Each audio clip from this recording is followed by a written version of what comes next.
Bismillahirrahmanirrahim. Assalamualaikum warahmatullahi wabarakatuh. Innal hamdalillah nahmaduhu wa nasta'inuhu wa nastaghfiruh wa na'udzu billahi min syururi anfusina wa min sayyiati a'malina. May yahdihillahu fala mudhillalah wa may yudlilhu fala hadiyalah. Asyhadu an la ilaha illallah wa asyhadu anna Muhammadan abduhu wa rasuluh la nabiyya ba'da. Amma ba'du. Pada kesempatan hari ini saya akan membahas tentang perbedaan dari jin nasab, jin khadam, dan jin khorin. Sebelum saya akan membahas ketiga jenis jin ini, sebaiknya saya akan terlebih dahulu membahas tentang ciri-ciri seseorang terkena gangguan jin secara umum. Walau di dalam ketiga gangguan jin ini, jin nasab, jin khadam, dan jin khorin ini juga memiliki perbedaan ciri khas yang berbeda-beda. Namun secara umumnya, gangguan dari masing-masing setiap jenis jin ini akan memiliki banyak persamaan. Yang pertama, gangguan dilihat dari segi mental. Seseorang yang terkena gangguan jin akan memiliki mental yang labil, yang tidak stabil, emosinya yang temperamental, moodnya yang suka berubah-ubah, suka marah dengan emosi yang berlebih, suka melamun.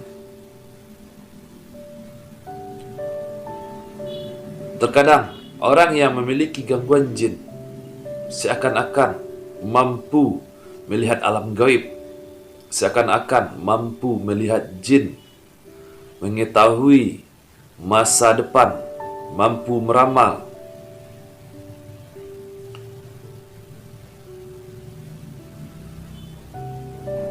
Dan merasa memiliki kekuatan yang lebih dari manusia secara umumnya. Ciri berikutnya, jika dilihat dalam ciri-ciri ketika manusia ini tidur. Ketika seseorang itu tertidur, maka seorang yang terkena gangguan jin akan memiliki ciri-ciri suka bermimpi yang menyeramkan, mimpi dikejar ular, mimpi dikejar anjing, harimau, dan binatang-binatang buas dan berbisa lainnya. Ketika tertidur, sering mengigau ketika tidurnya, sering membunyikan giginya, bahkan berjalan di saat tertidur. Juga sering merasa tertindih atau ketindihan. Dan ketika seseorang ini ingin tidur, biasanya mereka yang terkena gangguan jin akan sangat susah sekali untuk tidur tepat pada waktunya. Jika kita lihat dari segi fisik, seseorang yang terkena gangguan jin secara umum akan sering merasakan pusing kepada area kepala, berat pada pundak, sakit pada anggota tubuh tertentu, yang mana sakitnya terkadang bisa berpindah-pindah. Ketika diperiksa secara pengobatan medis, tidak ditemukan penyakitnya. Namun seorang penderita atau yang terkena gangguan jin ini merasakan dengan nyata sakit yang berada pada fisiknya. Selain itu, jika kita lihat dari aspek ibadahnya, seseorang yang terkena gangguan jin secara umumnya akan terganggu dalam ibadahnya, merasakan ibadahnya tidak khusyuk, terkadang lupa bacaan solat, terkadang lupa rakaat solat, bahkan merasakan ketika ingin melakukan ibadah terasa sangat malas sekali, sangat berat sekali. Dan ketika dipaksakan, maka akan merasa ngantuk, bosan, dan tidak bisa khusyuk. Ini adalah ciri umum gangguan jin. Setiap gangguan jin memiliki ciri khas yang berbeda-beda. Sekarang kita akan membahas yang pertama terlebih dahulu tentang jin nasab. Jin nasab ini adalah jin yang diwariskan oleh leluhur kita, baik disengaja maupun tanpa disengajanya. Seorang leluhur kita dulunya pernah melakukan perjanjian dengan jin, kerjasama dengan jin, memiliki kesaktian, dan memiliki kelebihan-kelebihan gaib yang didapatinya dengan cara amalan-amalan yang meminta pertolongan kepada jin. Ketika leluhur kita ini wafat,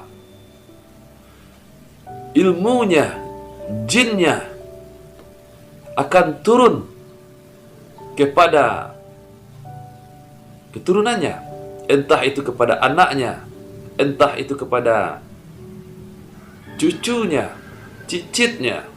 Biasanya akan selalu mengikuti hingga 7 keturunan. Sobatku semua, jin nasab ini adalah salah satu jenis gangguan jin yang paling susah untuk diruqyah. Kenapa demikian? Karena jin nasab ini sangat mengenal diri kita, diri orang yang diikutinya. Jin nasab ini mengetahui di mana titik-titik kelemahan kita, karena dia sudah mengikuti kita semenjak kita lahir. Di mana jin nasab ini mengetahui titik kelemahan kita, di mana kita lalai, di titik mana kita lalai kepada Allah. Namun tidak menutup kemungkinan seseorang itu bisa sembuh dari gangguan jin nasab. Ciri khas yang sangat bisa kita perhatikan terhadap gangguan jin nasab ini adalah yang memiliki perbedaan dengan jenis gangguan jin lainnya. Seorang yang terkena gangguan jin nasab akan mewarisi penyakit keturunan. Jika kakeknya terlebih dahulu mengalami sakit jantung, maka sakit jantung ini akan turun kepada bapaknya. Dan bapaknya mewariskan pula penyakit jantung ini kepada anaknya. Dan anaknya pun mewariskan pula nanti penyakit jantung ini kepada anaknya lagi. Begitu selanjutnya. Begitu seterusnya hingga 7 keturunan.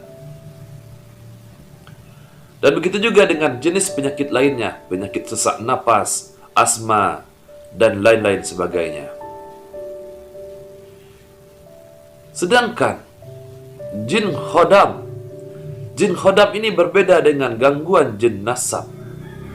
Jin khodam adalah jin yang diundang, yang sengaja diundang oleh seseorang. Bisa jadi seseorang ini menginginkan untuk mendapatkan kesaktian atau ingin mendapatkan pesugihan ilmu gaib yang tidak sesuai dengan agama Islam, maka seseorang ini mengundang jin untuk bekerja sama dengan mereka. Khodam, jin ini dijadikan sebagai pembantu mereka. Padahal bukan demikian. Sebenarnya merekalah yang dijadikan sebagai budak dari bangsa jin tersebut. Mereka menggadaikan akidah mereka. Jin khodam ini, jika seseorang yang terkena gangguan tidak taubat kepada Allah, tidak melakukan ruqyah dan tidak membuang jin khodam ini, maka jin khodam ini nanti akan menjadi jin nasab kepada keturunannya. Keturunannya akan mewariskan jin khodam pada dirinya, anaknya, cucunya, cicitnya, sampai 7 keturunan berikutnya.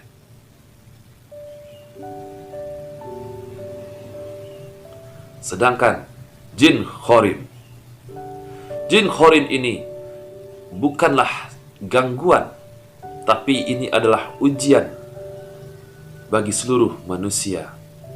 Setiap manusia ditakdirkan oleh Allah mendapatkan pendamping dari bangsa jin. Bahkan Rasulullah SAW juga didampingi oleh jin, atau dikenal juga dengan istilah jin khorin atau jin pendamping. Jin khorin ini semerta-merta mereka selalu membisikkan kepada manusia untuk selalu jauh dari Allah, untuk selalu membuat kemaksiatan, untuk selalu berbuat dosa kepada Allah. Jin khorin ini sejak manusia lahir sampai manusia itu pun wafat, mereka akan terus berada mendampingi manusia tersebut. Jin nasab, walaupun susah untuk sembuh dari jin nasab, namun tetap ada kemungkinan untuk sembuh dari jin nasab. Begitu juga dengan jin khodam. Mereka, jin nasab dan jin khodam ini bisa diruqyah. Namun untuk gangguan khorin, jin khorin tidak bisa diruqyah. Tapi kita bisa mengendalikannya dengan keimanan kita, dengan ilmu kita, dan amal kita. Selalu terjadi perperangan antara manusia dengan jin khorin. Terkadang manusia itu kalah dan berbuat kemaksiatan kepada Allah. Untuk itu kita perlu melakukan latihan setiap harinya untuk memperkuat keimanan kita, ketakwaan kita kepada Allah Azza wa Jalla, supaya kita bisa mengendalikan jin khorin ini.